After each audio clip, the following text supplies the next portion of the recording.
Bismillahirrahmanirrahim. Assalamualaikum warahmatullahi wabarakatuh. Salam Waalaikumsalam sejahtera warahmatullahi wabarakatuh. buat kita semuanya, sahabat Charlie dimanapun berada. Dari Sabang sampai Merauke, dari Pulau Miangas sampai dengan Pulau Rote. Semoga selalu dalam keadaan sehat walafiat dan dalam lindungan Allah Subhanahu wa Ta'ala. Amin amin ya Robbal alamin.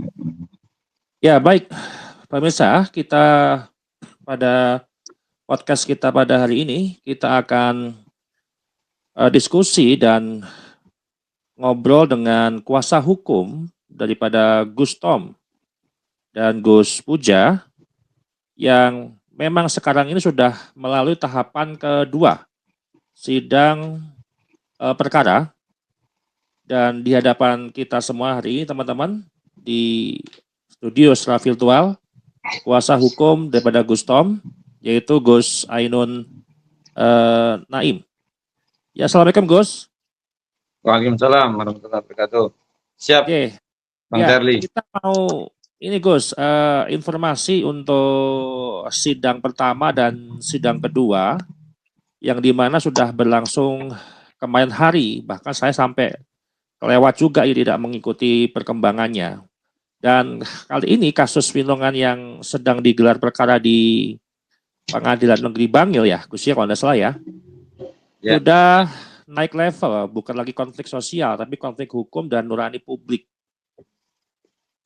Karena yang dihadapkan ke pengadilan bukan ratusan orang, bukan aktor utama, tapi 2 orang saja. Nah ini salah satunya Gus Tom.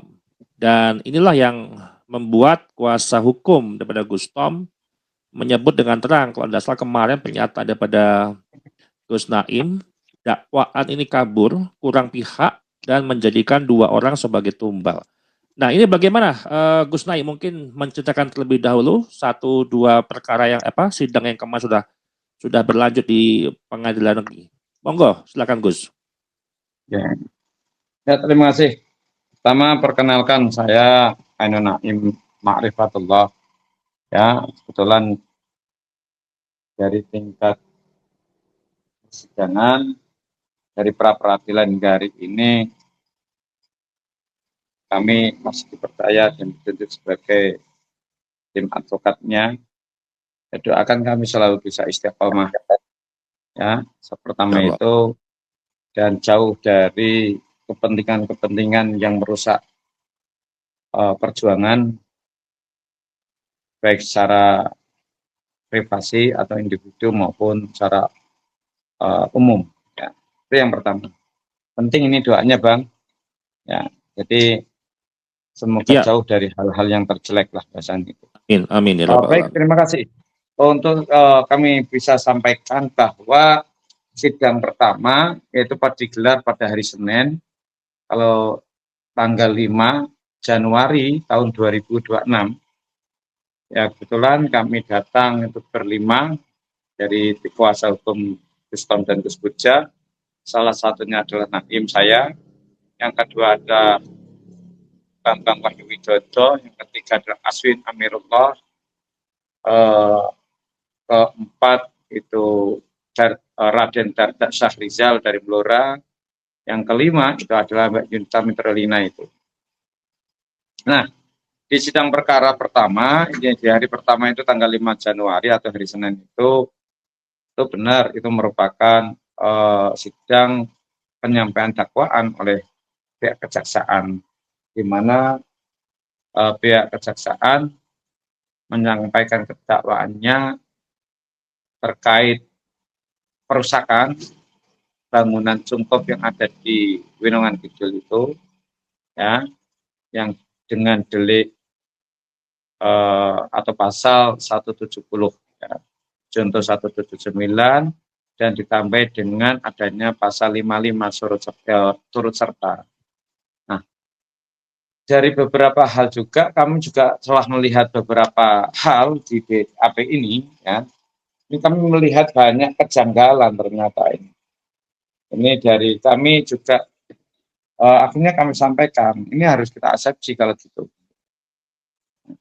Nah, setelah prosesnya, ketika setelah bacaan dakwaan, karena ini menggunakan KUHP baru, ya, dan KUHP baru bahasanya itu. Tapi cara beracara prosesnya itu sudah dimulai diterapkan KUHP baru ya. Itu hakim menyampaikan atau bertanya kepada para terdakwa yaitu Bustom dan Buspuja pada saat itu dakwaan apakah Anda apa yang dilakukan, apa yang didakwakan itu benar atau salah kan. Itu pertanyaan cuma itu oleh hakim. Dijawab oleh dua terdakwa ya benar. Maksudnya ya benar itu memang beliaunya sendiri yang juga ya memang melakukan, tetapi kan terkait kasus hukumnya nanti dulu kan gitu kan.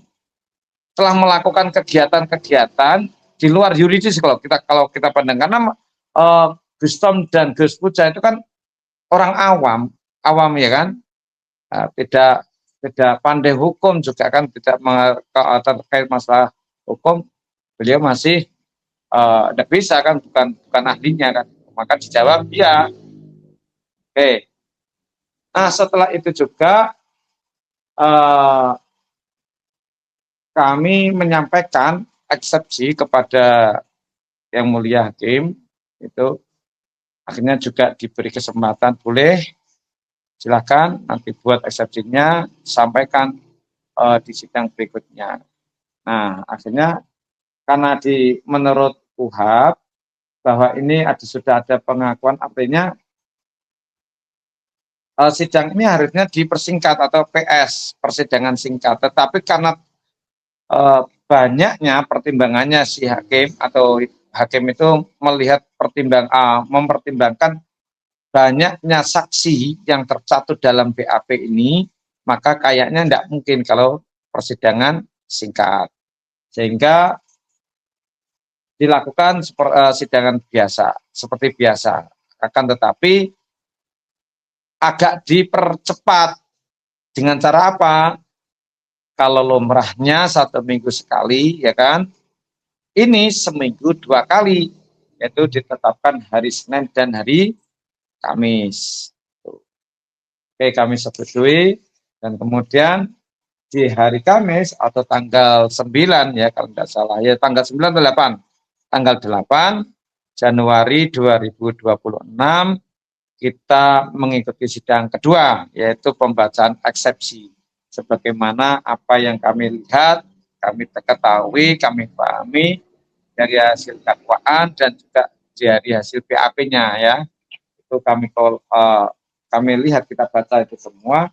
Intinya di dakwaan ini kami menerangkan ya kan tentang 170-nya itu, maksud 170-nya itu, kalau 170 itu dia pengeroyokan ya, yang dilakukan oleh atau lebih dari secara bersama-sama ya, mengakibatkan luka atau barang rusak kan gitu kan, didenda 5 tahun 6 bulan kan gitu kan. Nah kami mempertanyakan terkait masalah itu. Kalau 170, kenapa kami melihatnya itu yang melakukan itu bukan hanya 1-2 orang, bukan Bustom dan Gus Puja kalau memang itu dilakukan. Iya, betul. Pada faktanya Bustom itu ya datang itu 30 menit setelah kejadian. Baru dia datang melakukan action. Artinya OVT kan gitu loh. Tuh. Ya. Nah, kita sampaikan pada hari kedua itu ya mengenai apa itu eksepsi kita kepada yang mulia hakim. Tuh, sambil kita bacakan ya, kita bacakan terkait masalah eksepsi kita. Nah, dalam kesempatan ini yang diberikan oleh majelis hakim untuk mengajukan nota keberatan atau eksepsi terhadap surat dakwaan jaksa penuntut umum nomor rek perkara PDM min 116-5.5.41 EQ.2/12/2025 tertanggal 3 Desember 2025 dengan dakwaan ke-1 pasal 170 ayat 1 KUHP pidana dan dakwaan kedua pasal 179 KUHP pidana junto pasal 55 ayat 1 ke 1 KUHP pidana. Nah,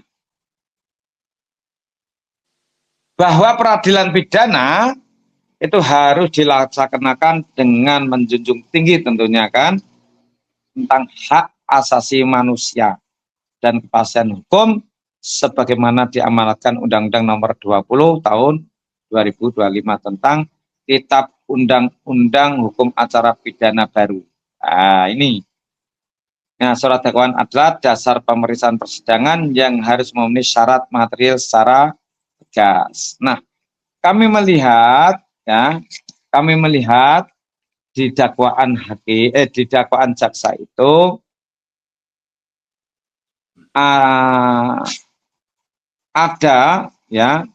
ada yang bersifat kabur atau bahasa obscure libel ya. Terus kurang pihak dan tentunya kami melihat ada cacat formil. Itu ya, ada 3 hal yang kita eksepsi.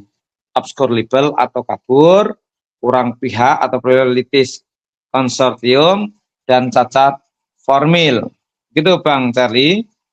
Ya. Nah, Baik. kami juga menyampaikan kepada yang mulia hakim tentang jawaban atau tentang eksepsi kita kepada dakwaan jaksa itu terkait pasal 55 ya. Ayat 1 ke 1 KUHP memuat beberapa kualifikasi peran yang berbeda secara hukum, gitu kan? Nah, salah satu apa? Tentunya kalau kita 55 kita mengacu ya, yaitu tentunya ada yang melakukan atau plager. Terus ada yang menyuruh melakukan Ya. atau don't plager. Ya. Dan yang turut serta melakukan, ya kan? Medel plager itu. Nah, kami melihat ini tentu penuntut umum, jaksa penuntut umum dalam uraian dakwaannya ini tidak merinci secara spesifik tentang kedudukan masing-masing terdakwa. Kalau sudah berani mengutarakan atau menetapkan pasal 5 harusnya kan dirinci. Ya, betul, Ya, betul. itu. Ini langsung divonis Jadi, kedua orang itu ya berarti ya? betul. Nah, apakah ya pertanyaannya apakah bertindak sebagai orang yang melakukan sendiri, orang yang menyuruh, atau orang yang turut serta? Kami tidak melihat itu. Nah, ini kan kalau di global ya gimana hukum kok di global gitu kan gitu. Betul. Nah, yang kedua dari uraian dakwaan itu hanya menggunakan frase bersama-sama tanpa memperjelas batasan perbuatan material yang dilakukan oleh masing-masing terdakwa. Nah, dari ketidaktelitian ini tentu akan menyebabkan kaburnya tanggung jawab pidana. Tuh, mengingat masing-masing kualifikasi dalam pasal 55 itu memiliki unsur subjektif atau mensria dan objektif atau actus reus yang berbeda dalam pembuktiannya. Ini yang kedua. Dan yang ketiga, dalam menerapkan pasal 55 KUHP, kami melihat bahwa penuntut umum seharusnya menguraikan secara lengkap, secara detail, ya, adanya kerjasama yang erat dan sadar tentunya antara para terdakwa dengan pihak lain, ya, seperti penganjur massa atau kalau bahasa saat ini adalah provokatornya siapa, aktor inteleknya siapa, kan harusnya kan disebutkan sebelumnya. Nah, karena penuntut umum tidak menarik pihak penganjur atau pemimpin massa ya ke dalam dakwaan ini, namun tetap menggunakan pasal 55 KUHP, maka dakwaan menjadi tidak utuh alias kabur. Ya kan? Dan yang keempat, ketidakjelasan mengenai siapa yang bertindak sebagai pelaku utama dan siapa yang turut serta yang mengakibatkan para terdakwa kesulitan ya dalam melakukan pembelaan diri secara maksimal. Hal ini merupakan pelanggaran terhadap hak konstitusional ya, merupakan pelanggaran terhadap hak konstitusional terdakwa untuk mengetahui secara pasti tuduhan yang dialamatkan kepada Gus Tom dan Gus Puja. Dan yang terakhir atau yang kelima, penuntut umum kami melihat itu tidak menguraikan secara cermat, ya, tidak jelas dan tidak lengkap peran spesifik para terdakwa dalam bingkai pasal 55 KUHP. Maka surat dakwaan tersebut menurut kami telah melanggar syarat material sebagaimana dimaksud dalam pasal 168 ayat 2 Undang-Undang Nomor 20 Tahun 2025 sehingga sesuai dengan pasal 183 ayat 1 Undang-Undang Nomor 20 Tahun 2025 surat dakwaan tersebut harus dinyatakan batal demi hukum. Ya. Begitu Bang Charlie. Ya, baik. Terkait tadi yang membaca sidang dari kacamata hukum ya Gus ya, yang ini membedah inti daripada keberatan hukum yang jenengan sampaikan di pengadilan, di mana dakwaan yang kurang berpihak, ya siapa yang tanda kutip ya dikorbankan lah seolah-olah seperti itu. Di mana yang telah jenengan tegaskan, jangan sampai dua orang ini yang melakukan hal itu gitu loh. Pada ratusan orang, tapi yang diperkirakan hanya 2 orang. Ya. Ini kan bukan replika gitu ya. Ini dalil hukum pidana klasik nih, Gus. Betul. Nah, kalau misalkan seperti ini, Gus, kenapa hanya Gus Tom dan Gus Puja yang duduk di kursi terdakwa dong? Kalau kita berbicara tentang apa masalah hari ini gitu kan? Nah, kira-kira apakah ada dugaan unsur kesengajaan yang mengaburkan seolah-olah ini hanya 2 orang nih? Udah merangkap intelektual, pelaksana, dan seterusnya lah. Padahal hadir setelah 30 menit bangunan sudah hampir runtuh gitu loh Gus. Nah ini apakah ada dugaan seperti itu Gus? Kesengajaan itu Gus? Oke, siap. Jadi tak lanjutkan lagi. Oke. Tadi baru terkait dakwaan kabur ya, atau obscure libel. Ya. Jadi ada dakwaan kurang pihak. Ya, dan error in persona. Nah, di dalam dakwaan kurang pihak ini kami melihat ada 5 hal juga. Pertama, fakta dan dakwaan mengakui adanya peristiwa yang melatar belakang kejadian.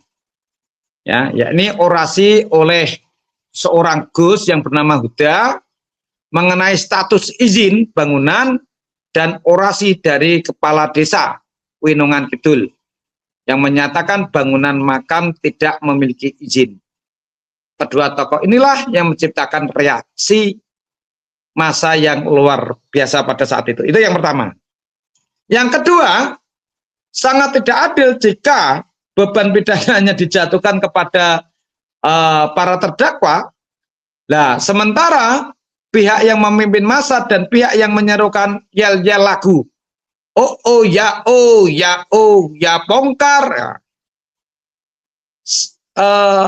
Sebagai bentuk penganjuran atau disebut outlawing atau instruksi pembongkaran tidak dijadikan terdakwa dalam berkas perkara ini. Ini yang kedua. Yang ketiga, terdakwa 1 itu baru tiba di lokasi pukul 9.30. Ini tak ulang lagi tadi ya. Ya, pada pukul 9.30 waktu Indonesia Barat, di mana perusakan sudah berlangsung selama 30 menit. Ya, jadi bangunan itu sudah rusak, sudah mencapai 80% kerusakannya. Baru Gustom itu datang, gitu loh. Nah, tindakan terdakwa hanyalah kalau kami melihat tindakan terdakwa satu ini hanyalah ikut-ikutan secara spontan atas instruksi dan suasana yang diciptakan oleh pemimpin massa waktu di lokasi atau di lapangan. Ini yang ketiga. Dan yang keempat, kehadiran tokoh masyarakat ya, seperti Sekcam, pihak Polsek, pihak TNI waktu di lokasi kejadian saat itu tanpa adanya kalimat pelarangan. Buktinya di video-video yang tersebar tanpa ada larangan, kalimat larangan tidak ada, kecuali satu orang yaitu anggota DPRD Pasuruan yaitu Son Haji. Itu yang memang menyatakan jangan biarkan, jangan dirusak, biarkan pemerintah yang nangani, gitu kan? Nah, ada polisi juga pada ini, iya Son Haji itu yang pakai itu, ya. Apa tutup mulut itu. Nah, dan ini telah membangun persepsi pada diri terdakwa sebagai masyarakat awam hukum bahwa tindakan pembukaran tersebut adalah legal atau sah secara prosedur. Dan secara masyarakat umum bukan hanya terdakwa toh. Itu kan yang membukarkan bukan hanya 1, 2 tapi ratusan orang. Nah, ini yang menganggap oh di situ sudah ada polisi, oh di situ sudah ada Sekcam, di situ ada Kades, ya kan? Apalagi menyatakan bangunan ini dia ada izin. Itu langsung mencuat. Menimbulkan reaksi yang luar biasa sehingga ada yang naik genteng. Siapa yang naik genteng itu? Siapa yang narik tambang itu? Siapa yang orasi? Nah, kan gitu. Nah, yang kelima, dengan tidak ditariknya aktor intelektual atau penganjur utama, kalau sini kami sebutkan ada Gus Huda dan Kades Winongan Kidul, yaitu Osin, ke dalam kursi pesakitan, maka dakwaan penuntut umum terhadap para terdakwa menjadi pincang, tidak utuh, dan salah sasaran atau error in persona. Itu menurut pandangan kami dari sisi dakwaan kurang pihak dan error in persona. Kemudian tak lanjutkan lagi biar tidak putus-putus. Kemudian yang berikutnya tentang dakwaan cacat formil ya dan prosedur. Bahwa terdakwa hanyalah korban suruhan atau pengikut instruksi dari pemimpin massa.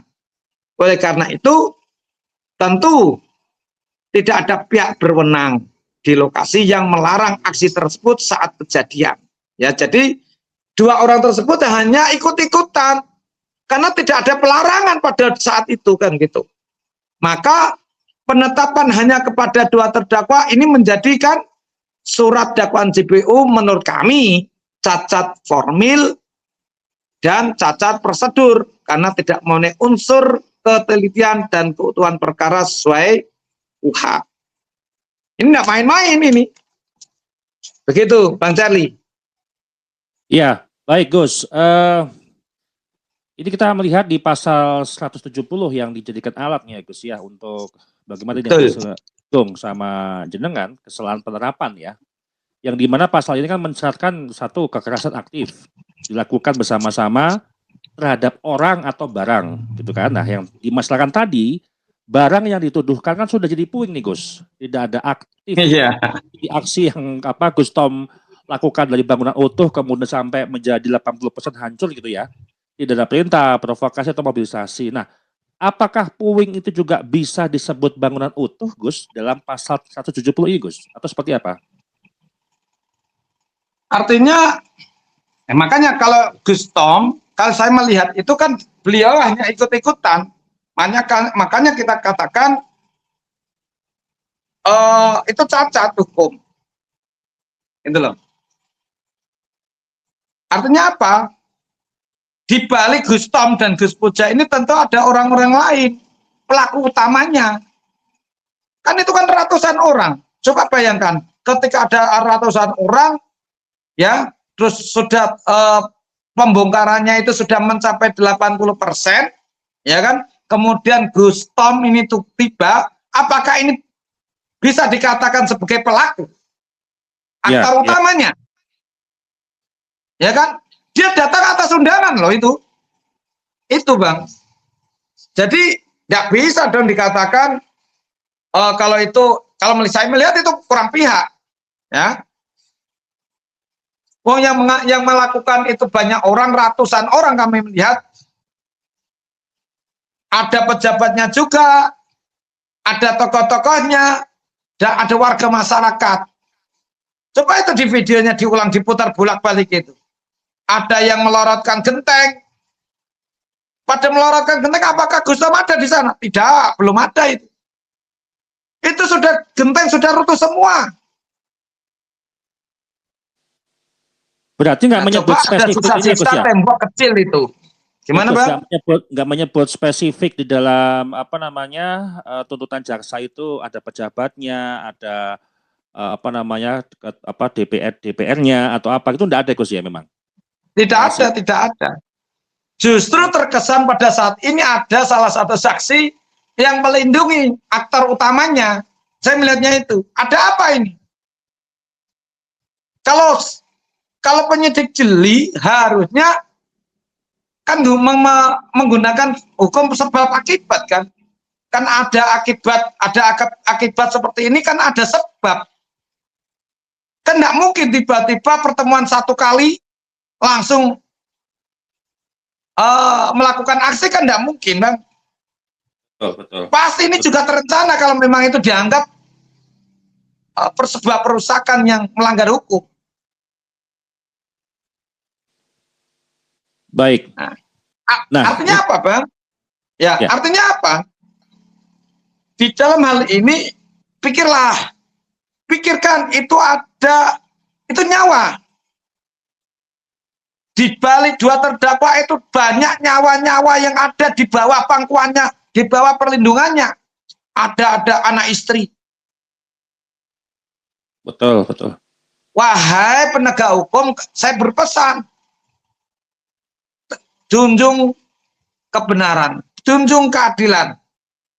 Setinggi mungkin, sekuat mungkin, dan yang namanya kebenaran wajib berkibar. Tidak boleh terhenti kibarnya. Seperti itu, Bang. Ya, baik. Untuk pertanyaan terakhir nih, Gus, untuk menjelaskan juga ke publik.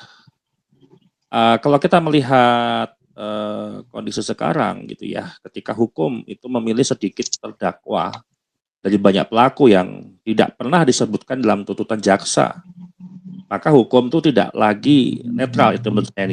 Nah, apakah Gus Tom ini sedang dijadikan semacam tanda kutip itu adalah dikorbankan atau simbol untuk menenangkan konflik sosial atau seperti apa nih, Gus? Ini ya paham saya maksudnya atas pertanyaan panjenengan, Bang Cari. Jadi kami melihatnya seperti itu. Kalau memang dijadikan tumbal ya harus diusut semua itu. Tidak boleh dong. Yang melakukan bukan Gus Tom ibaratnya itu.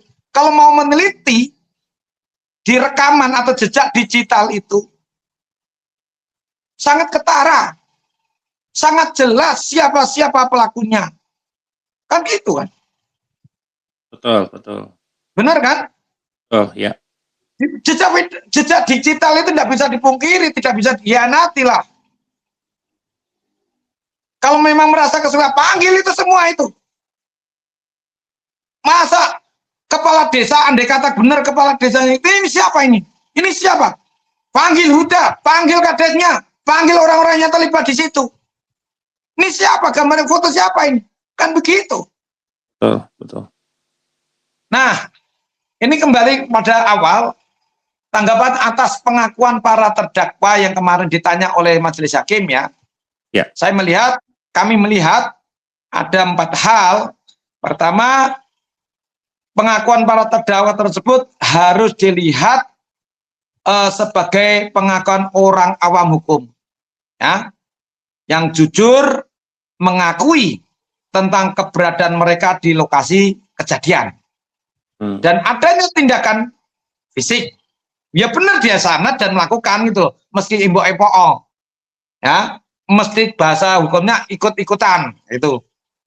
Namun pengakuan tersebut bukanlah pengakuan yuridis, ya, atas kualifikasi tindak pidana yang didakwakan oleh penuntut umum. Itu yang pertama. Yang kedua, pengakuan mengenai faktum atau perbuatan tidak serta-merta menghapuskan kewajiban jaksa penuntut umum untuk menyusun surat dakwaan yang cermat, jelas, dan lengkap sesuai pasal 168 ayat 2 Undang-Undang Nomor 20 Tahun 2025. Dan yang ketiga, bahwa meskipun para terdakwa mengakui perbuatannya, status hukum dari perbuatannya tersebut tetaplah kabur. Karena apa? Kami melihat bahwa penuntut umum tidak merinci kualifikasi peran sesuai pasal 55 KUHP itu, serta mengabaikan peran penganjur utama. Tanpa kejelasan peran, pengakuan para terdakwa menjadi pengakuan atas dakwaan yang cacat sejak dalam pikiran atau disebut cacat yuridis. Dan yang keempat, sesuai dengan asas leg prospicit non respisit, pengakuan jujur para terdakwa justru menunjukkan iktikat yang baik untuk para terdakwa.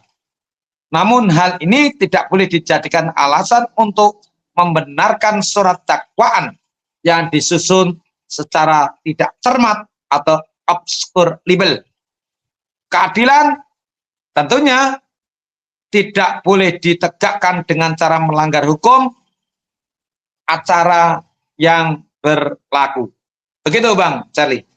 Ya, berarti ini tahapan ini setelah ini apa nih Gus?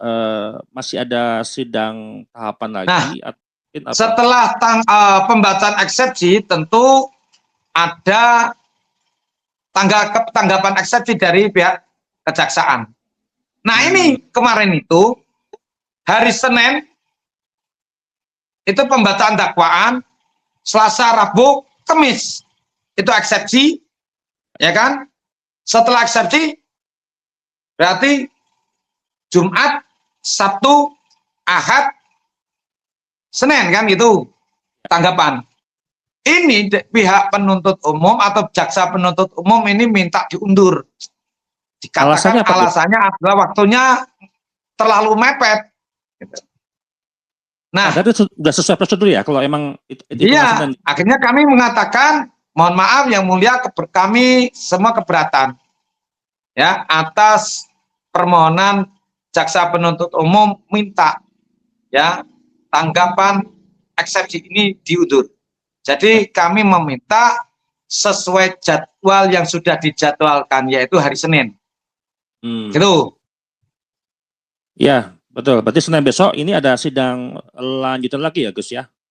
Betul, mendengarkan tanggapan eksepsi dari pihak kejaksaan atau penuntut umum. Ya, kalau melihat peluangnya Gus, untuk melihat peluangnya gimana Gus? Peluang untuk setelah besok ini seperti apa? Mungkin ada plan-plan atau apa gitu yang kami belum paham ini.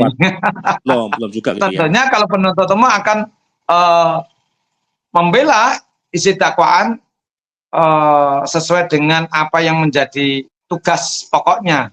Begitu Bang Darli. Yang penting gini Gus, tim kuasa hukum dan teman-teman juga perjuangan di bawah lah itu juga untuk support lah ya terhadap kasus ini karena sudah 3 bulan ya kalau tidak salah itu kan. Artinya ya. Keluarga juga dikorbankan, padahal juga sebenarnya Gus Tom juga tidak secara eksplisit bukan sebagai aktor intelektual, hanya datang diundang di tempat sudah hancur lebur 80%. Kenapa ini kok menjadi sebuah kasus yang menjerat Gus Tom dan Gus Puja. Nah, baik, kesimpulannya kalau kita bicara kalau ini yang tadi disampaikan oleh Gus Naim, ya kalau kita bicara ini ada indikasi pemelintiran konteks ya, operasi preventif dipaksa dibaca secara provokatif. Nah, ini kalau misalkan publik bertanya dan publik melihat kronologi sidang ini, itu akan menjadi sebuah pertanyaan politik hukum, bukan emosi gitu ya. Jika Betul, betul. tidak dihadirkan, ini misalkan jika aktor utama tidak dihadirkan, nah sekarang pertanyaan publik adalah siapa yang sebenarnya sedang dilindungi nih Gus? Ini yang menjadi pertanyaan besar nanti ketika harusnya itu banyak tokoh-tokoh ataupun orang yang terlibat, kenapa kok hanya Gus Tom dan Gus Puja? Baik, terima kasih Gus Naim ya. Intinya kalau hari ini Gus Tom kita bicara tanda kutip ya dikorbankan, besok pun siapapun bisa gitu loh. Ini bukan soal makam, ini soal apakah hukum masih berpihak pada suatu kebenaran. Ketika hukum memilih korban, keadilan sudah keluar dari ruang sidang. Oke, baik. Terima kasih atas waktunya, diskusinya. Nanti Siap, kita akan Bang Charlie. update selalu Gus ya untuk perkembangan nanti hari Senin Semoga. besok. Menjaga Ya. menjaga semangat juga teman-teman dan tim kuasa hukum untuk terus mengawal sidang ini dengan penuh menunjukkan kita punya bukti dan kebenaran yang bisa diungkapkan di publik. Baik, terima kasih teman-teman. Izinkan kami untuk menyampaikan pesan dari Gus Tom dan Gus Puja, Bang Charlie. Oke, monggo, silakan Gus, monggo. Jadi yang terakhir yang dibisikkan di telinga kami, Gus Tom dan Gus Puja, Gus dan teman-teman yang lain, mohon kami tetap dibela. Jangan sampaikan kepada teman-teman, jangan pernah ragu dan gentar dalam menjalankan sebuah misi perjuangan. Kebenaran harus berkibar, keadilan harus tegak. Itu kata Gus Tom terakhir. Terus diakhiri dengan pungkasan, ya Jabbaru ya Qahar, ya Jabbaru ya Qahar. Itu yang dilantunkan oleh Gus Tom kemarin itu di akhir persidangan. Artinya apa? Ketika Gus Tom mengatakan ya Jabbaru ya Qahar, ya Jabbaru ya Qahar, itu kalimat yang identik dengan kumpulan apa? Mohon maaf Bang Charlie. Ya. Kalau ada teman-teman ya yang katanya memperjuangkan marwah Wali Songo, marwah pribumi, mohon maaf, jangan tinggalkan Gus Tom, jangan tinggalkan Gus Puja, ya, persatukan dan kuatkan langkah kita dalam memperjuangkan Gus Tom dan Gus Puja saat ini yang dalam kasus ini. Support kami, motivasi kami agar tidak lengah kami. Terima kasih. Ya, baik. Intinya Gus Tom ini butuh support yang memang tidak hanya support keluarga, support kuasa hukum, tapi support seluruh masyarakat Indonesia yang sangat-sangat dan sangat peduli dengan perjuangan kita ini, ya, perjuangan Wali Songo, bagaimana menegakkan suatu kebenaran. Insya Allah Gus Tom akan mendapatkan keadilan yang sebaik-baiknya, dan saya harap kepada penegak hukum juga harus jelas konteksnya, jangan dipelintir konteksnya, namun harus melihat secara objektif kasus ini seperti apa, jangan sampai itu menjadi sebuah korban kepada orang-orang lain selain Gus Tom.